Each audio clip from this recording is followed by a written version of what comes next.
ঢাকা বিশ্ববিদ্যালয়ের ফজলুল হক মুসলিম হলে চোর সন্দেহে পিটিয়ে হত্যা করা হয়েছে তোফাজ্জল নামের এক যুবককে। জানা যায়, নিহত তোফাজ্জল প্রেম সংক্রান্ত ব্যাপারে আঘাতপ্রাপ্ত হয়ে মানসিক ভারসাম্যহীন ছিলেন। এ অবস্থায় কিছুদিনের মধ্যেই তোফাজ্জলের মা, বাবা ও একমাত্র বড় ভাই মারা যান, যার কারণে পরিবার ও অভিভাবকহীন হয়ে রাস্তায় রাস্তায় ঘুরত তোফাজ্জল।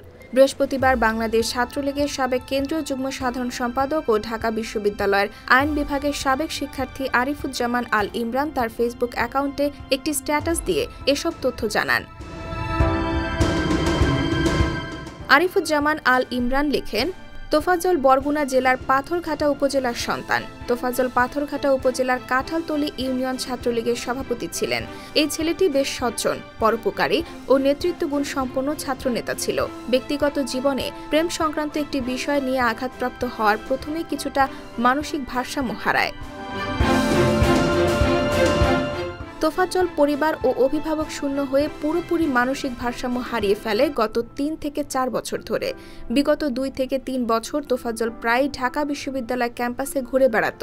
এলাকার যারা তাকে চিনত সবাই সহযোগিতা করত। তিনি আরও লেখেন, হয়তো আজকেও খাবারের জন্য সে ফজলুল হক মুসলিম হলে গিয়েছিল।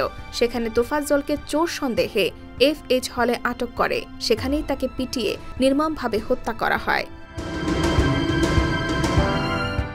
IBTV USA, New York।